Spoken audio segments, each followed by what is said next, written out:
So welcome back to London Vegans on YouTube. Today we've been meaning to do this for quite a while because we've been chatting on Twitter and on our socials.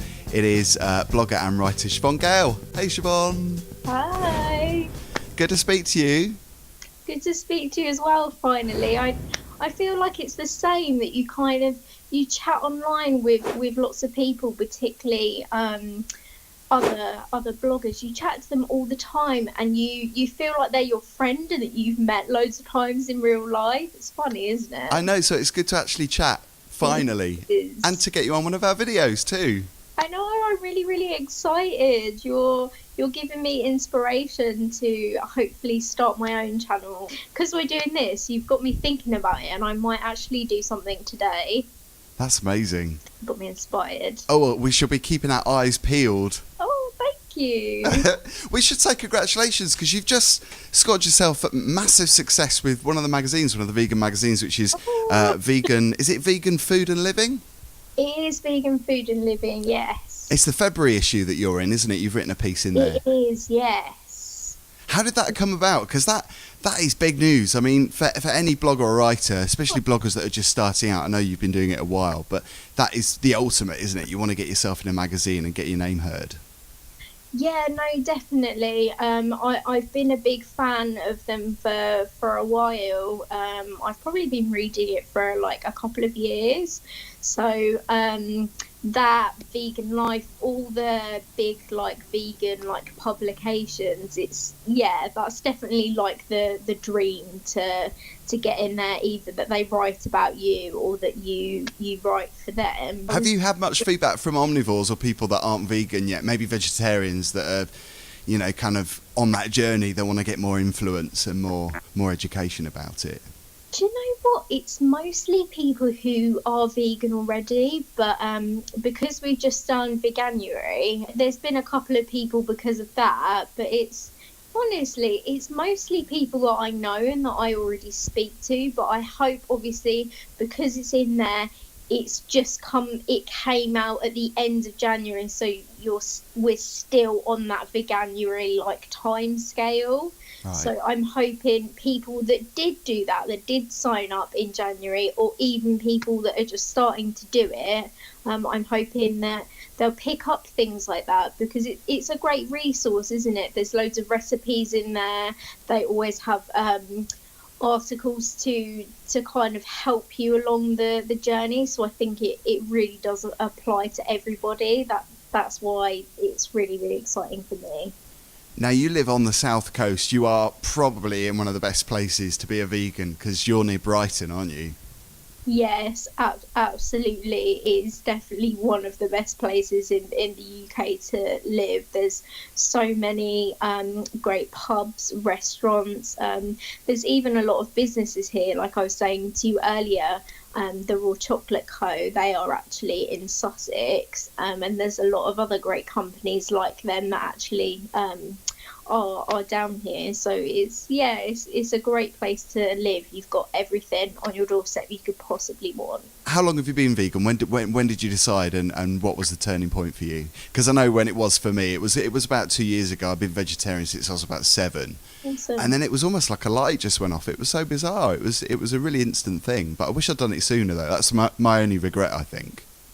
Every vegan I've spoke to, if you ask them one question, if you say to them, what is your one regret, I guarantee that every single one of them will say not doing it sooner. And I completely agree. Well, I think my story to veganism is actually incredibly interesting. I come from a family of like farmers here in Sussex. Oh. Not necessarily the horrible side of it, you know, right. the dairy and everything else. It was just a very small farm, you know, with some sheep and things like that. Being in that kind of industry, most people do eat meat, and they are big meat eaters when you are a farmer. So I grew up around all of that. So you never questioned anything, you know. If you'd see that my granddad would bring home some like pheasant, I never really liked the look of them, you know, sort of like strung up, because that's what you're supposed to do. You're supposed to hang them up, aren't you? And As a little girl, I always thought that's really, really sad. It was just life. It was how it was. So when I was a girl, I definitely don't think I questioned it too much. It was very, very normal, and I was brought up in a family who, you know, drank a lot of milk, ate a lot of meat. All of them still do. I am the only person that I know of in like my massive family that has even questioned this, even made a move towards being a vegetarian. I don't know anybody in my family, close or extended, that are even a vegetarian. I love that. I love that you're standing out and you're doing things for, you know, for your beliefs and not having to maybe be persuaded by other people, that you know, you've got that independence. So Do you think they will be persuaded now when they see you doing what you're doing, especially with your writing and your blogging? my older sister, who I am the closest with, she just makes little jokes and stuff about it, you know, at Christmas time and whatever. Her and her boyfriend make little jokes, and she randomly said to me, "What do you like wear on your feet?" I was like, "Well, I don't like go barefoot or whatever." Yeah. Like, Doing a Sandy Shore. yeah, I can like wear the same stuff as other people. Like, I think she had it in her head that, I don't know, like that it's a struggle for you to find footwear. I was just like, well, I wear the same as you. Like, Doc Martens have a vegan line. A vegan version, yeah. You know, like, so I just wear them, and a lot of shoes, to be honest, even though there are a lot that are like leather and suede and things like that, I've never really been big on those anyway. I said, you laugh, but I bet I could go to your wardrobe and pick out loads of things that are vegan friendly. I said, or even your cupboards. She couldn't believe it when I was telling her like that I eat Oreos and all of the stuff that I eat. You know, a lot of people. Thank God for those too. We are quite obsessed by those. Definitely, I completely am. I usually have them in my house. They don't last long, mind. But You've just answered my next question, Siobhan, because I was going to ask you, because obviously there's been an upsurge in food, especially processed food, like the Wicked Kitchen range at Tesco, which I am a really big fan of, because I just love the fact that they've expanded the range too. Because before it was just falafel wrap, wasn't it? It was the only thing we could have pretty much. Don't even get me started on falafel. They're always really bland as hell, aren't they? The falafel. They are, and it's really such a cliche too, isn't it? It's always falafel. I mean, even to the point of seeing falafel on menus now, I just always avoid that because I'm kind of sick to death of it now. There's this amazing Greek deli that are always at events. You've probably seen them, and I absolutely love theirs because when they're authentic and done properly, you get like the nice like big thing of bread, don't you? The falafel is like homemade and it's really soft, and they like put all the little bits in there like the cabbage and the pickles and oh yeah, it's not the same, is it? When you're making me hungry now. I know, me too. It's like lunchtime. This is like torture.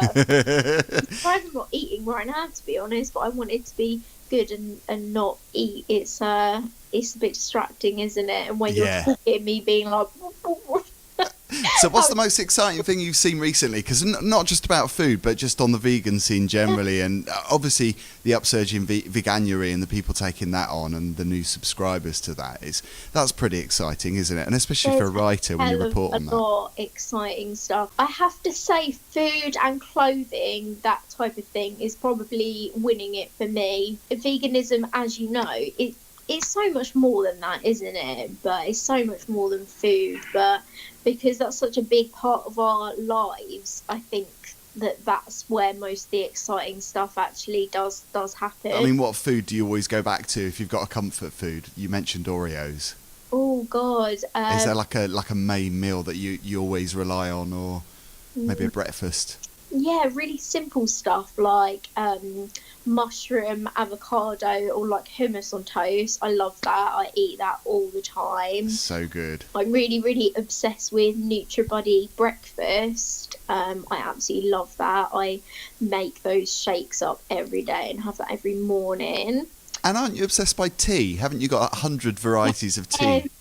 I do. I have so many. At the moment, I've been drinking loads of T plus tea. They're like vitamin teas. They're really, really nice. If you like a nice like fruity herbal tea, they're really, really good. I think it's orange and blueberry. That one's my favourite. And where can people check you out online, all over the socials?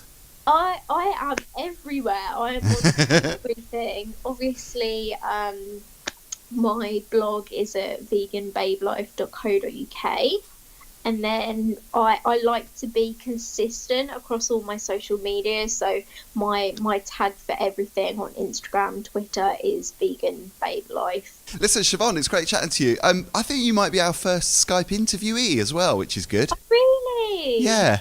That's hopefully really not the last. I love that. Hopefully we'll see it at one of the festivals soon. Yeah, it'll be nice when we actually do a proper face-to-face, and I'd love to meet Polly as well. 100% sure I will see you guys quite a lot in London this year. I've got lots of plans to go to lots of things. Excellent. We shall look forward to it. It's good chatting to you. Thanks for coming on the video. Thank you so much.